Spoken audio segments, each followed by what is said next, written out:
કેમ છો મિત્રો? બધા મજામાં હશો, બરાબર ને? તો આજે આપણે આસપાસ વિષય શીખવાના છીએ.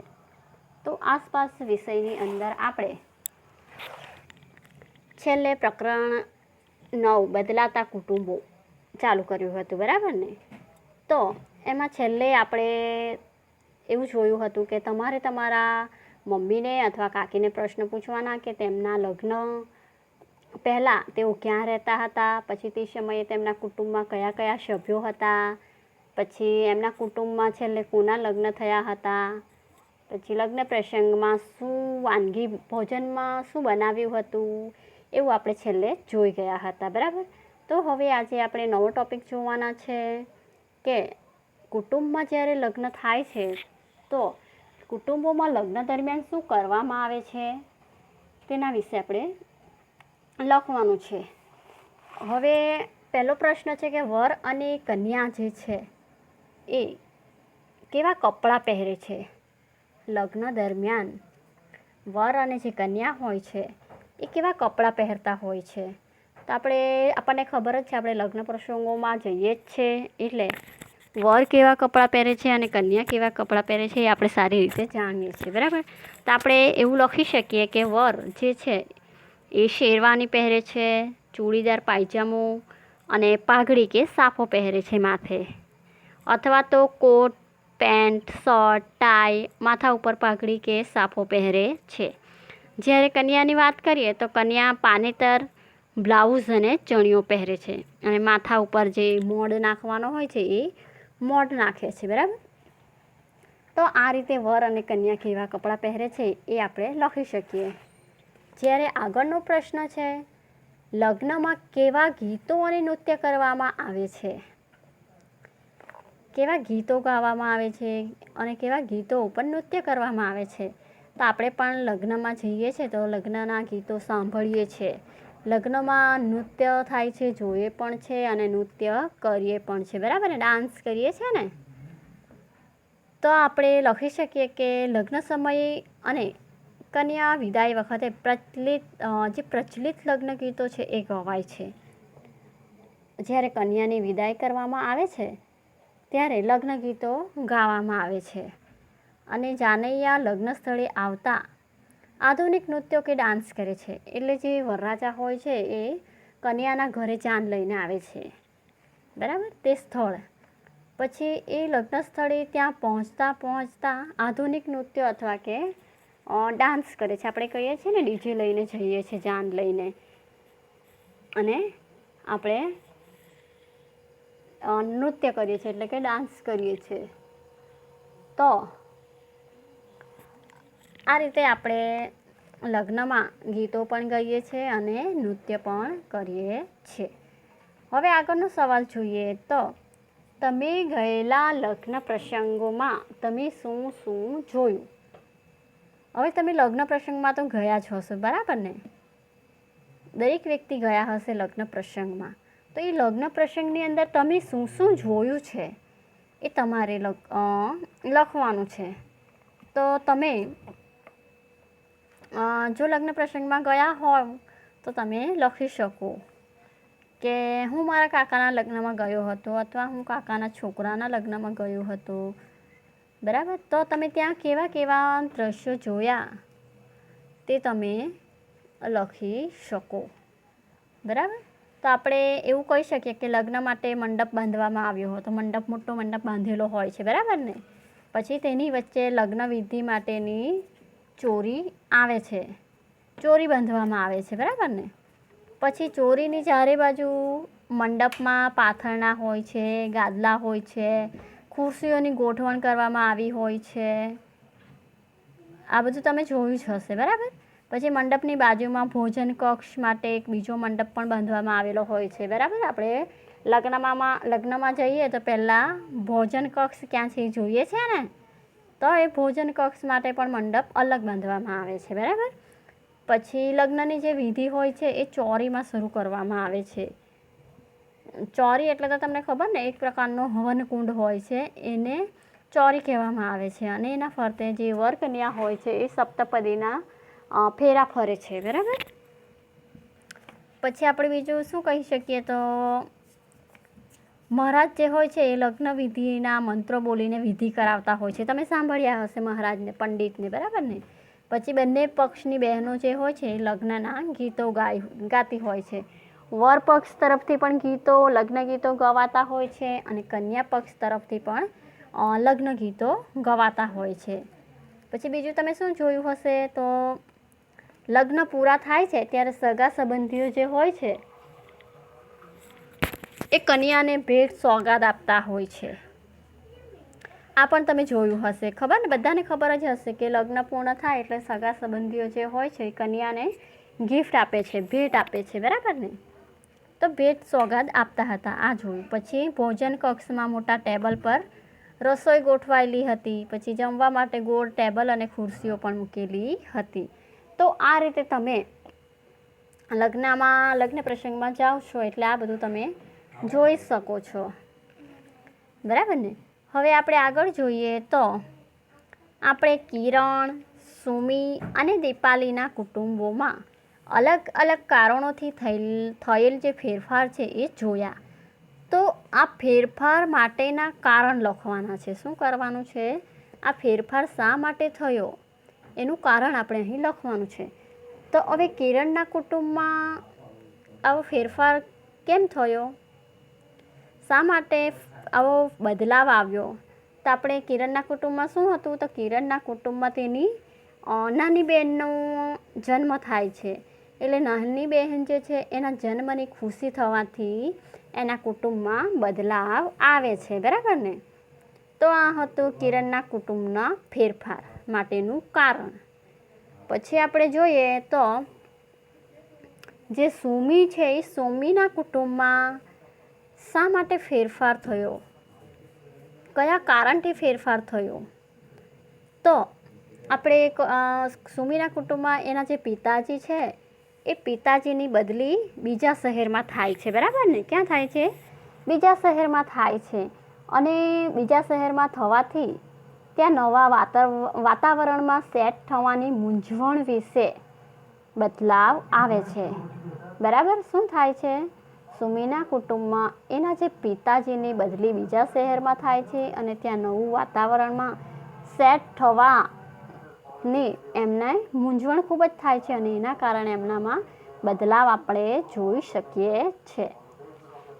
જ્યારે દીપાલીના કુટુંબમાં કયા કારણથી ફેરફાર થાય છે? તો કયા કારણથી દીપાલીના કુટુંબમાં ફેરફાર થાય છે? તો દીપાલી જે છે એના કુટુંબમાં એના કાકાના દીકરાના લગ્ન થાય છે, બરાબર ને. હવે કાકાના દીકરાના લગ્ન થાય છે એટલે નવવધુનું આગમન થાય છે અને લગ્ન પ્રસંગ માણવાની જે ખુશાલી પણ હોય છે એના લીધે એમનામાં બદલાવ આવે છે. તો આપણે એનો જવાબ લખવાના હોય તો આપણે એ રીતે લખી શકીએ કે દીપાલીના કુટુંબમાં તેના કાકાના દીકરાના લગ્ન થવાથી નવવધુના આગમન અને લગ્નનો પ્રસંગ માણવાથી ખુશાલીનો બદલાવ આવ્યો. આ રીતે આપણે લખી શકીએ. હવે શું કીધું છે? તો આગળનો સવાલ જોઈએ કે કુટુંબોમાં ફેરફારના આ સિવાયના કયા કારણો હોઈ શકે? અહીં તો કિરણના કુટુંબ, સુમીનું કુટુંબ અને દીપાલીનું કુટુંબ કયા કારણથી ફેરફાર થયો એ આપણે જોયું, બરાબર. તો હવે આપણે કુટુંબમાં આ જે કારણો બતાવ્યા, આ ફેરફાર બતાવ્યા, આ ફેરફારમાં આ સિવાયના બીજા કયા કારણો હોઈ શકે છે? એના સિવાયના બીજા કોઈ કારણો પણ હોઈ શકે ને. તો એ આપણે લખવાનું છે. તો કયા કયા કારણો હોઈ શકે? તો કુટુંબમાં કોઈ સભ્યો હોય એને નવી નોકરી મળવાથી, જો એને નવી નોકરી મળી જાય તો બદલાવ આવે, એટલે કે કુટુંબથી છૂટું પડવું પડે. નોકરી અહીં હોય અને બીજી જગ્યા પર નોકરી કરવા જવું પડે એટલે બદલાવ આવે. પછી બીજું આપણે કહી શકીએ કે કુટુંબમાં કોઈ જવાબદાર સભ્યનું એકાએક મૃત્યુ થઈ જાય તો આપણે કુટુંબમાં ફેરફાર થાય છે, બરાબર ને. પછી કુટુંબમાં આર્થિક જે સદ્ધરતા વધવાથી તમામ સગવડતાવાળા વિશાળ ઘરમાં રહેવા જવાથી પણ આપણે ફેરફાર થઈ શકે છે. જો પહેલાં નાના કુટુંબમાં રહેતા હોય અને આર્થિક પરિસ્થિતિ બરાબર ના હોય અને ત્યારબાદ જો આર્થિક સદ્ધરતા આવી જાય એટલે કે વધી જાય અને તમામ સગવડતા આપણને મળી જાય એટલે કે વિશાળ મોટા ઘરમાં આપણને રહેવા જવાનું થાય તો એ આપણે એ કુટુંબની અંદર ફેરફારનું એક કારણ કહી શકીએ, બરાબર ને? તો આ રીતે તમે એ સિવાયના ઘણા બધા કારણો હોઈ શકે છે અને એ કારણો તમે લખી શકો છો, બરાબર? તો હવે આગળ જોઈએ. 3 વડીલ માણસો સાથે વાત કરો. એક તમારા કુટુંબમાંથી, એક તમારા મિત્રના કુટુંબમાંથી અને એક તમારા પડોશીના કુટુંબમાંથી. તેઓને આ વિગતો પૂછો અને કોષ્ટક પૂર્ણ કરો. હવે શું કરવાનું છે? તમારે 3 વડીલ માણસો સાથે વાત કરવાની છે, બરાબર? એક તમારા કુટુંબમાંથી, એક તમારા મિત્રના કુટુંબમાંથી અને એક પડોશીના કુટુંબમાંથી, બરાબર? અને તેઓને આ વિગતો પૂછો. કઈ વિગતો? તો અહીં આપણને આપેલી છે એ વિગતો. તો કઈ કઈ જોઈએ? આપણને કોષ્ટક આપ્યા છે. પહેલી વિગત આપેલી છે એ વિગત પૂછવાની છે અને જેના પછીનું જે કોષ્ટક છે એટલે કે તમારા કુટુંબમાં, તો તમારા કુટુંબમાંથી જવાબ મળશે, પછી મિત્રના કુટુંબમાંથી જવાબ મળશે અને પડોશીના કુટુંબમાંથી જવાબ મળશે. એટલે કે આ 3 આપણે વડીલ સાથે વાત કરવાની છે, એ લોકો આપણને જવાબ આપશે. તો પહેલી વિગત છે કે કુટુંબ જે છે અહીં છેલ્લા કેટલા વર્ષોથી રહે છે. હવે તમારા કુટુંબની વાત કરવાની છે. તમારું કુટુંબ અહીં કેટલા વર્ષોથી રહે છે તે તમારે લખવાનું.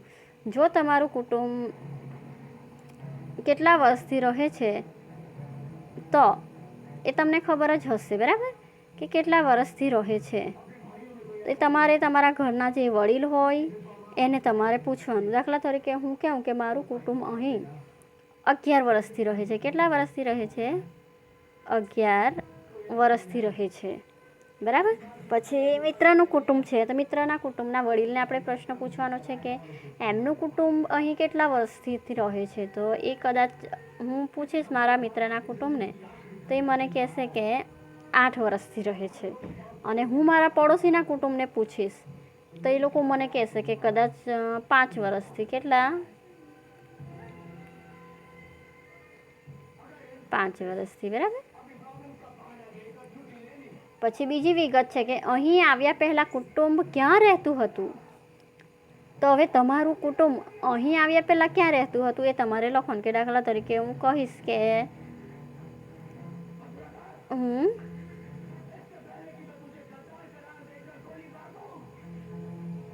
સુરત રહેતું હતું અમારું કુટુંબ. હવે મિત્રનું કુટુંબ ક્યાં રહેતું હતું? તો તમારા મિત્રનું કુટુંબ જ્યાં રહેતું હતું એ એમને પૂછીને આપણે જવાબ લખવાનો છે. એટલે એ પ્રમાણે તમારે લખવાનું કે મારું મિત્રનું કુટુંબ જે છે એ છાપી રહેતું હતું અને મારા પડોશીનું કુટુંબ છે એ ક્યાં રહેતું હતું. તો એ હું લખીશ કે એ રહેતું હતું વાપી, બરાબર? આ રીતે આપણે લખી શકીએ. હવે આજે કુટુંબમાં કેટલા સભ્યો છે? હવે મારા કુટુંબની વાત કરું તો આજે મારા કુટુંબમાં કેટલા સભ્યો છે? તો હું કહી શકીશ કે મારા કુટુંબમાં આજે 5 સભ્યો છે. કેટલા સભ્યો છે? 5 સભ્યો છે. જ્યારે મારા મિત્રના કુટુંબમાં કેટલા સભ્યો છે? તો એમનામાં 6 સભ્યો છે. પછી પડોશીના કુટુંબમાં કેટલા સભ્યો છે? તો 4 સભ્યો છે, બરાબર?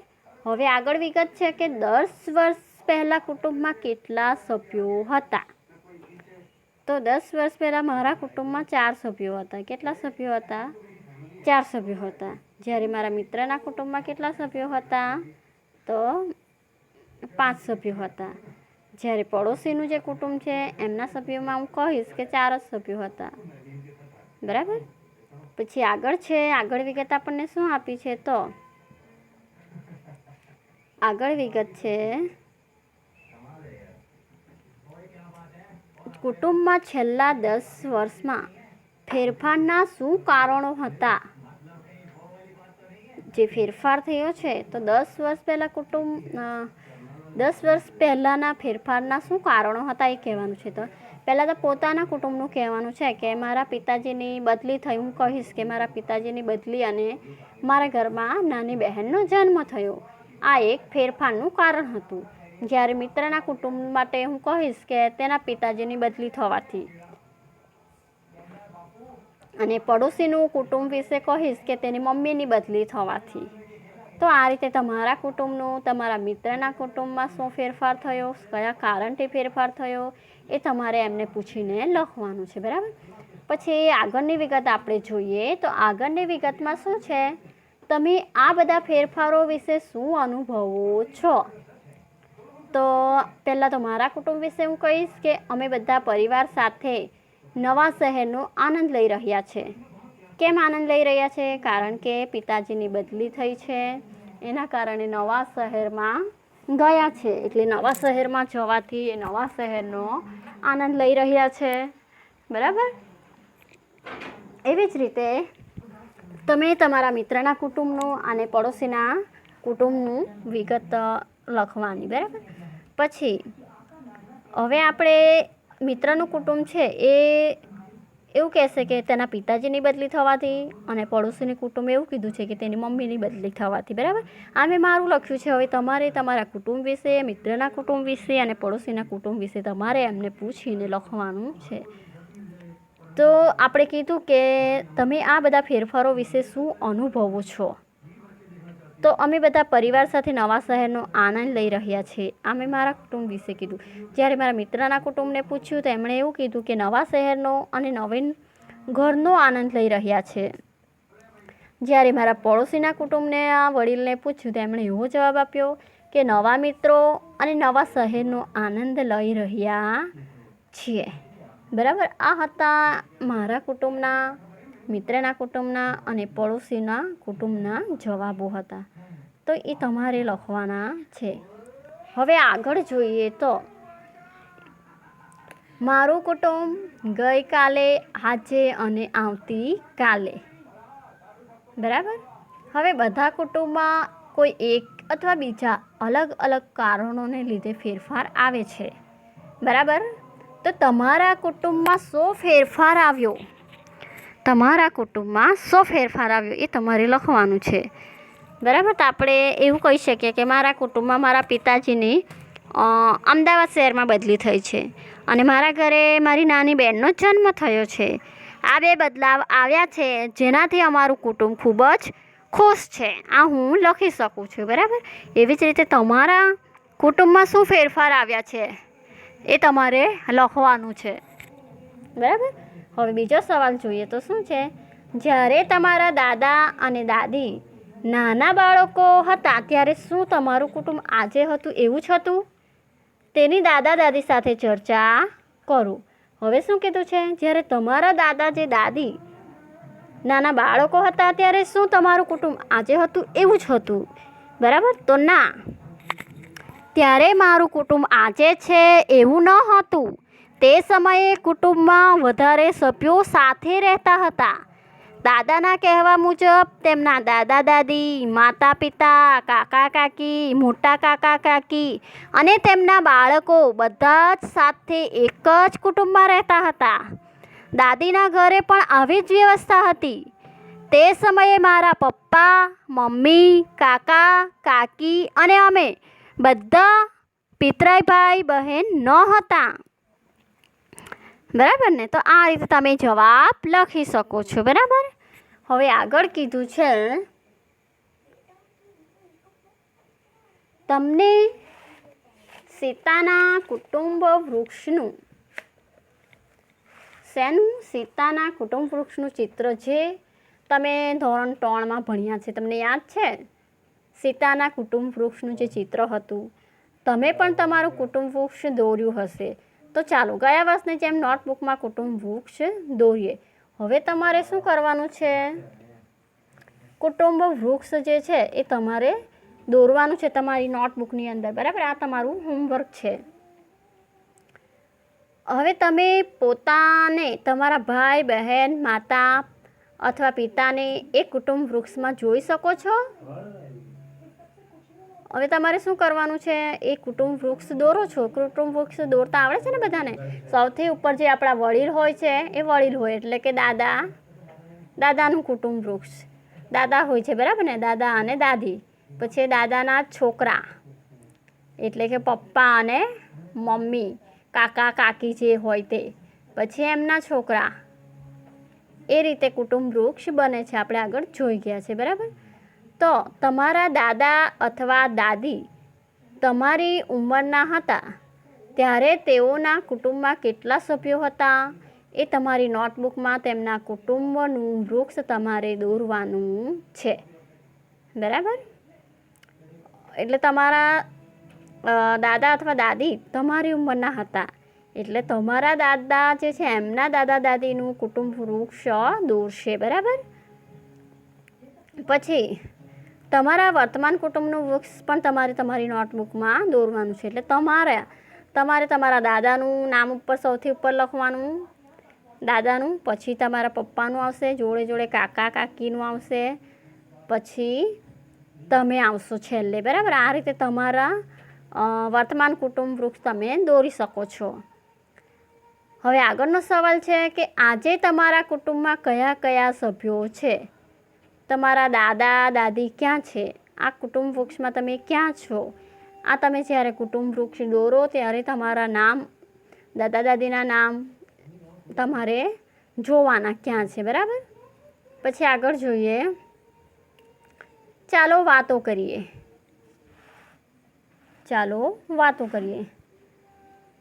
તમારા દાદા અથવા દાદીના બાળપણનું કુટુંબ વૃક્ષ તમારા અત્યારના કુટુંબ વૃક્ષ કરતાં કેવી રીતે જુદું પડે છે? તો જુદું જ પડતું હોય ને. તમારા દાદા દાદીનું બાળપણનું કુટુંબ વૃક્ષ અને અત્યારનું કુટુંબ વૃક્ષ ખૂબ જ જુદું પડશે. હવે આગળ જોઈએ તો શાળાએ પાછા જઈએ. શું? શાળાએ જોઈએ. પણ આ આગળનો જે ઉપરનો જવાબ છે એ તમારે લખવાનો છે. તો હું તમને સમજાવું છું કે કઈ રીતે જુદું પડે, પછી તમારે જાતે લખવાનું છે. તો જો હું કહીશ કે મારા દાદાનું કુટુંબ વૃક્ષ અને મારું અત્યારનું કુટુંબ વૃક્ષ ખૂબ જ જુદું પડે છે. મારા દાદાના કુટુંબ વૃક્ષમાં તેમના દાદા દાદી, તેમના પપ્પા મમ્મી, તેમના મોટા કાકા કાકી, નાના કાકા કાકી, મારા દાદા દાદી પોતે, તેમના મોટા કાકાના 2 પુત્ર તથા નાના કાકાનો 1 પુત્ર, એટલે કે જે મારા દાદા છે ને એના પિતરાઈ ભાઈ, બધા જ સાથે એક કુટુંબમાં રહેતા હતા. જ્યારે અત્યારનું જે કુટુંબ દોરશો, મારા કુટુંબમાં દાદા દાદી, પપ્પા મમ્મી, હું પોતે અને મારી નાની બહેન જ રહીએ છીએ. આમ પહેલાં સંયુક્ત કુટુંબમાં લોકો જીવતા હતા અને આજે વિભક્ત કુટુંબ જોવા મળે છે, બરાબર ને. એટલે ઘણું બધું જુદું હોય છે, જુદું પડે છે. હવે આગળ જોઈએ તો તમે ભણી ગણીને શું બનવા માંગો છો? હવે તમે ભણવાના છો, બરાબર. તો એ ભણી ગણીને તમારું કોઈક સ્વપ્ન હશે ને બનવાનું, કોઈકનું કલેક્ટર, કોઈકનું એન્જિનિયર, કોઈકનું ડૉક્ટર, કોઈકનું શિક્ષક. તો તમે ભણી ગણીને શું બનવા માંગો છો એ તમારે લખવાનું છે. પછી તમારા ઘરમાં સૌથી વધુ કોણ ભણ્યું છે? તો તમારા ઘરમાં જે વ્યક્તિ વધારે ભણ્યું હોય એ તમારે લખવાનું કે તમારા ઘરમાં મારા પપ્પા જે છે એ સૌથી વધુ ભણ્યા છે. તો તમારા કુટુંબમાં જે સૌથી વધુ ભણ્યા હોય, જેનું એજ્યુકેશન વધારે હોય એ તમારે લખવાનું. પછી તમારા ઘરમાં સૌથી ઓછું કોણ ભણ્યું છે? હવે જે ઓછું ભણ્યું હોય એનું પણ લખવાનું કે મારા ઘરમાં મારા જે દાદી છે એ સૌથી ઓછું ભણ્યા છે. તો હું લખીશ કે મારા દાદી મારા ઘરમાં સૌથી ઓછું ભણ્યા છે, બરાબર. તો આ રીતે તમારા ઘરનું તમારે લખવાનું છે. પછી આગળ જોઈએ તો શોધી કાઢો અને લખો, બરાબર. તમારા પડોશમાં એવા કોઈ બાળકો છે જેમને શાળા છોડવી પડી હોય અને શા માટે? બરાબર. તો તમારે એનો જવાબ આ રીતે લખી શકાય કે હા, હું કહીશ કે હા, મારા જે મોહલ્લાની બાજુમાં ગોપાલ નામે એક છોકરો રહે છે, તેના પપ્પાના અવસાન પછી તેના ઘરનું ગુજરાન ચલાવવા માટે મજૂરી કરવા જવું પડ્યું. તેથી તેણે અધવચ્ચેથી શાળા છોડવી પડી. એ જ રીતે આશા નામની છોકરીને તેના મમ્મી પપ્પા મજૂરી કરવા જતા હોવાથી તેના નાના ભાઈને રાખવા માટે અધવચ્ચેથી શાળા છોડવી પડી. તો તમે જે જોયા હોય એવા બાળકો કે જેણે શાળા છોડવી પડી તો એનું કારણ તમારે લખવાનું છે, બરાબર. પછી આગળનો પ્રશ્ન એવો છે કે અત્યારે તેઓ શું કરે છે. તો ગોપાલ જે છે અત્યારે દરરોજ મજૂરી કરવા જાય છે અને આશા જે છે તેના ભાઈને રાખે છે. તેનો ભાઈ મોટો થયો હોવાથી તેને શાળામાં મૂકવા અને લેવા પણ જાય છે. આ કામ આશા કરે છે, બરાબર. પછી આગળ જોઈએ તો હાલમાં તમારા કુટુંબમાં કોઈના લગ્ન થયા છે અને જો થયા હોય તો કોના. તમારા કુટુંબમાં કોઈના લગ્ન થયા હોય તો તમારે હા લખવાનું અને ના થયા હોય તો ના લખવાનું, બરાબર. તો હું લખીશ કે હા, હાલમાં મારા કુટુંબમાં મારા કાકાના લગ્ન થયેલા છે, બરાબર. જો તમારા કુટુંબમાં થયા હોય તો તમારે હા લખવાનું અને ના થયા હોય તો ના લખવાનું, બરાબર. પછી આગળ જોઈએ વર અને કન્યાની ઉંમર કેટલી હતી. એટલે જે મારા કાકાના લગ્ન થયા છે એટલે કે મારા કાકાની ઉંમર, વરની ઉંમર 28 વર્ષની અને જે કન્યા એટલે કે મારા કાકીની ઉંમર 25 વર્ષની હતી, બરાબર. આ રીતે મેં લખ્યું. તમારે તમારા કુટુંબમાં કોઈના જેના લગ્ન થયા હોય એની ઉંમર પૂછીને તમારે લખવાની. આગળનો સવાલ જોઈએ તેઓએ કેવા પ્રકારના કપડાં પહેર્યા હતા. તો કન્યાએ પાનેતર બ્લાઉઝ ચણિયો પહેર્યો હતો અને માથા ઉપર મોર નાખ્યો હતો. જ્યારે વરરાજાએ શેરવાની, ચૂડીદાર પાયજામો, મોજડી પહેર્યા હતા અને માથા ઉપર સાફો બાંધ્યો હતો, બરાબર. આ પ્રકારના કપડાં એમણે પહેર્યા હતા. તો આ રીતે આપણે આ પ્રશ્નોના જવાબ લખી શકીએ છીએ. અને આ જે ચેપ્ટર છે, ચેપ્ટર નંબર 9 બદલાતા કુટુંબો, એ અહીં આપણે પૂર્ણ કરીએ છીએ. અને નવા પ્રશ્નો સાથે આપણે ફરી પાછા